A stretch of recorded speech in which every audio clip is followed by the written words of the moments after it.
Dr. Dorsey, you mentioned that people with Parkinson had levels of dopamine in the brains 10 times lower of those without the condition. So what can we do to increase the dopamine in our brains? So we know in the 1950s that the brains of individuals with Parkinson's have lower levels of dopamine in it. And that's like due to loss of the nerve cells that are producing that dopamine. The best medical treatment for people who have Parkinson's is to give them levodopa, which is, Dr. Blake was indicating, was an amino acid that's a precursor to the dopamine. So that's by far the best way to do it. There are some other medications, synthetic dopamines, that have their own side effects and are really less effective than levodopa. But the most effective medication is that. There are some plants, I know there's a lot of focus on nutrition here. Mucuna purines is a velvet bean plant that has high levels of levodopa. Many parts of the world, many countries in the world don't have access to levodopa, and it's a highly effective treatment, very safe, generally safe, and very inexpensive to produce. But many parts of the world don't have access to levodopa, and their Mucuna purines, a velvet bean plant, can be a useful therapy for those individuals. I totally agree with Mucuna as being effective because it does contain levodopa. However, people in this country, when they ask about taking Mucuna pruriens, they start to realize that you're taking 3 to 5 grams of the powder every day. It's a huge amount of powder to choke down.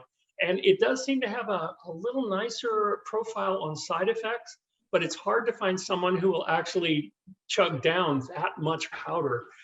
So in more affluent countries. But I do want to mention there's some other treatments that may not have been thought of in medical circles because they're non-patentable, non-profitable.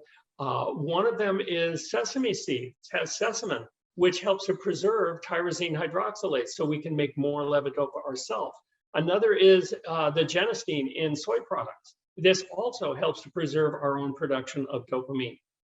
So there are several plants that can actually assist us in making our own dopamine from its precursor levodopa.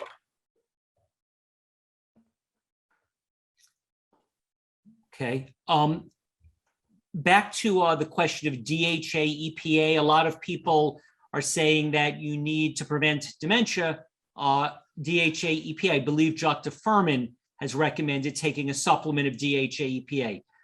Is this something that you recommend for prevention of neurodegenerative diseases like Parkinson's and Alzheimer's? In general, no. And this is because there's 2 big problems with fish oil supplements, which are the general way that people get DHA and EPA. 2 problems with fish oil supplements are, 1, the pollutants. If you look at PCBs, PDBEs, DDT, all of these brain-destroying chemicals, they're highest in fish oil, higher than any other source. So that's a problem. Sometimes manufacturers try to remove some of these, but they don't succeed completely.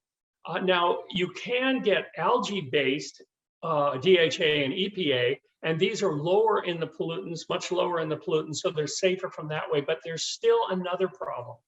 Among fatty acids, DHA and EPA, which are long-chain, highly unsaturated fatty acids, are very prone to rancidity.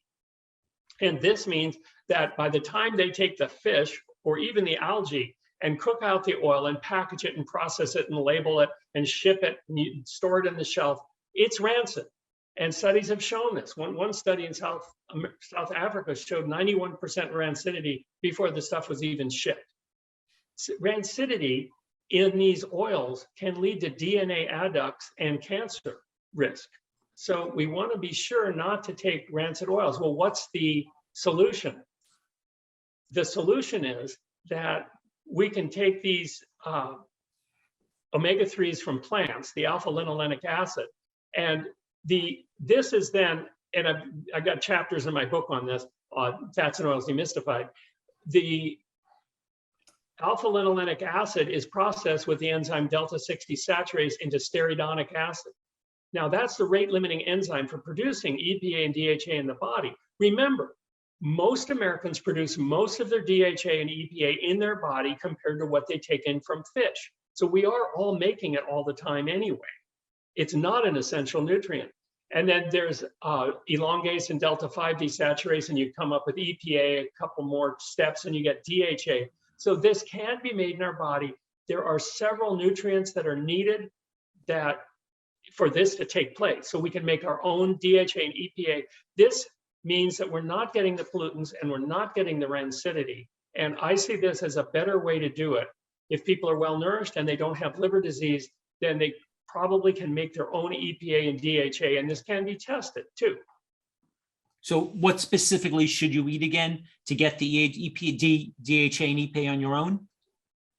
This would be, for instance, 2 heaping tablespoons of ground flax powder is an excellent way to do it. Flax powder has some other advantages. It seems to lower blood pressure and be very protective against prostate cancer.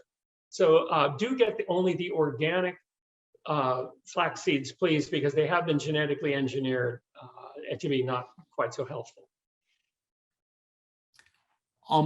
Regarding drinking water, which is prone to all the pesticides that we discussed before, what should people do to make sure that they don't have anything in their drinking water that's not good? What can they do? So I'll go first, Steve, then you'll clean up everything I missed. So the big thing are people who get their water in the United States. The big thing is people get their water from wells. So up to 40 million Americans, 1 in 8 Americans get their water not from municipal or city water, but from private wells. These private wells tend to be in rural areas and tend to be prone to contamination from pesticides that wash off by nearby farms. Private well water isn't regulated by the Safe Drinking Water Act and is often infrequently tested, often only when a person buys or sells their home. So you could be drinking for years, or 30 years ago, or 40 years ago, or 50 years ago, you could have been drinking for years pesticide contaminated well water. So if you get your water from a well, you should test it. In the back of our book, in these gray pages at the back, we provide you resources on how to get your water tested. And then, since writing this book, I added a carbon filter to my water. I get my water from city water now. And I do that to decrease my risk of exposure to pesticides and trichloroethylene. I think it's a comment on our times that we have to do so much now just to ensure that we have safe water, clean air, and clean food. Yes, the carbon filters are especially valuable because they absorb a lot of these terrible chemicals, and you do need to change your carbon filter because their absorption sites will become filled over time. It also might be a good idea to use reverse osmosis to remove most of the pollutants from the water, and of course a sediment filter before either of those.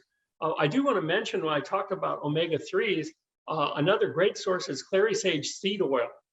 Anna Coulter makes the most wonderful, it seems to not go rancid, and it has a magical effect on inflammation in the body, really reducing our inflammatory leukotrienes. So that's a great source outside of flaxseed or chia seeds or hemp seeds. It's probably one of the best.